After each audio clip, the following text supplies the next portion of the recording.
So you hear that? That is why I love it here. I got to sleep with the back doors open. I closed the front doors just mostly because of the feeling of safety. Even though people, put tents up.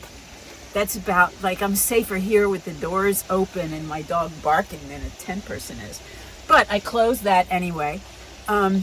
And I got to sleep with this sound of water. I mean, it's the most beautiful thing to sleep to. And this cold air that went down to like 46 degrees. So that's pretty cold. But I had, and using my heater is pointless because I have the doors open, so it really wouldn't make any difference. But I have this electric mattress. Hi, baby. He wants to get up on the bed.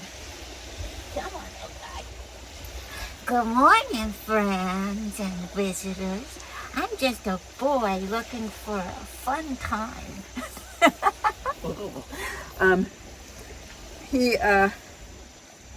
Anyway, so I got to sleep with this beautiful cool breeze and the lapping sound of water and this electric mattress, which is so cool. It uses very little. Let's see, I'm at 51 batteries, 51%. But it didn't use a lot. I mean, it's 12 volt. I set it at low. The way it works is it's like a giant heating pad, only like much less heat coming out of it. In fact, if you don't have the covers over it, you don't feel heat at all. It heats the tented air under the covers. So I had this wonderful, warm, toasty position for my body in this beautiful, cool air. It was really nice.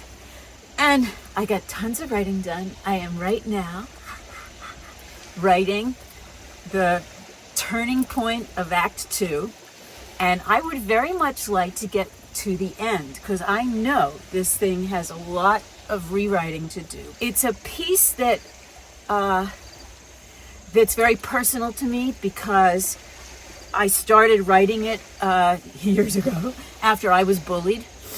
And that's probably why it's gone through so many rewrites, because when you start to write something that personal, sometimes it's more therapeutic than quality storytelling. But over the time and the fact that I had to stop because of my business, making money, moving to help my mom, taking care of, all this stuff, life got in the way. He wants to be back on the screen. He keeps pulling up, so we will put him back in the screen. I talk to him with a different voice than my real voice. I don't know why. Maybe because he's cute. I don't know why. Maybe because he hears all the vulnerable things that maybe people don't hear. I don't know why. But anyway, I hope it's good. I think it's good. It has evolved. It thematically is about something extremely relevant to the world right now. Because its roots were in bullying, and bullying is a problem from the highest position in the country. Anyway, this water, it's so, I have to, okay, I'm going to talk then, I'll just film this, but the light when it hits the water is so white. It's like the sun literally lands on the water and leaves a piece of it. I honestly think that is God. That, people are seeing they're seeing a white guy, which is insane, with long hair and a robe. I'm seeing light on the water. And then when the wind hits it, that's when it talks. It's like, it's so special. So special.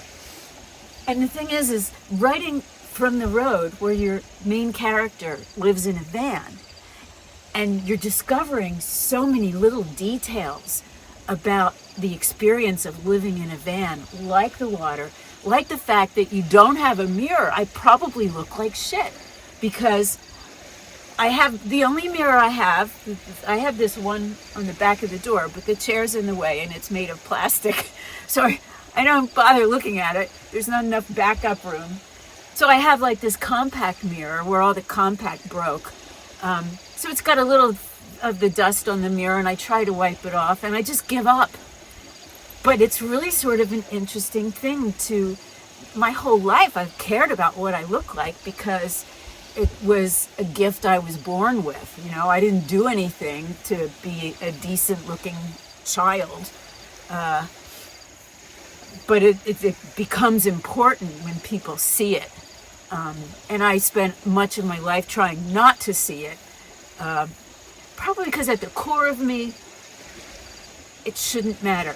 You know, I don't know. At the core of me, you don't want to be seen for that. It's like your voice. Like when you're an artist, the thing that speaks is your voice. And I've always wanted my voice to speak. Even when I was so shy, I didn't speak. Like when I was a little kid, I really did not ask questions about anything. I would go to the bookshelf, and if I felt sick, I'd look in the medical book. I found elephantitis. I found brain tumors. And if, like, we were driving to Florida, and I'm like at the gas station, and there's this big sign above the garage, and I thought it said happy mothering. It said happy motoring, but I didn't ask anyone. I just like figured out what it meant. And of course it meant that the guy at the garage loved his mother. Children think strangely. And think of all those poor Epstein victims. Think of what runs through their minds.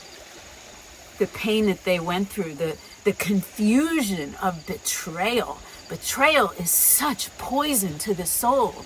And if you find a way to harness it into justice, you grow. And if you don't, you die. So I'm very glad that these women, and I hope more of them join forces with it, because that's how you overcome a bully. You find the force within, and you fight it. And even if, like, there's this story, I don't know if it's true, I don't know, but it's a story from Pearl Harbor, and the bombs were coming down, and you know, everyone's total victim. It's like a bomb's coming down, what do you do? So this one commander told the people on his boat to throw potatoes.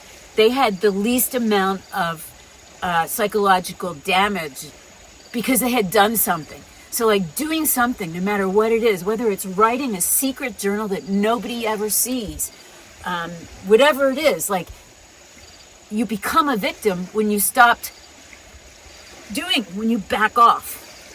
Anyway, enough preaching. I'm going back to writing. I'm almost out of decaf coffee. I need decaf coffee because caffeine sends me to the hospital. Too much of it has historically. But your body changes every 7 years, so it doesn't send me any more. But I'm really careful about, I'm putting my bed away so I can be a working adult.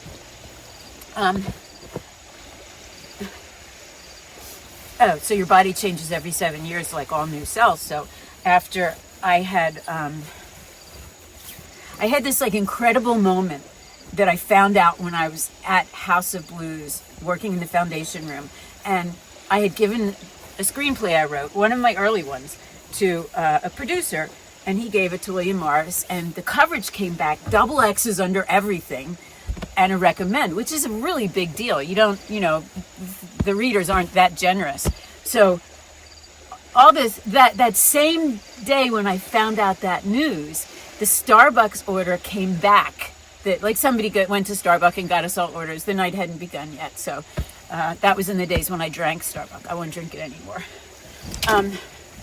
The order came back and my coffee was caffeinated.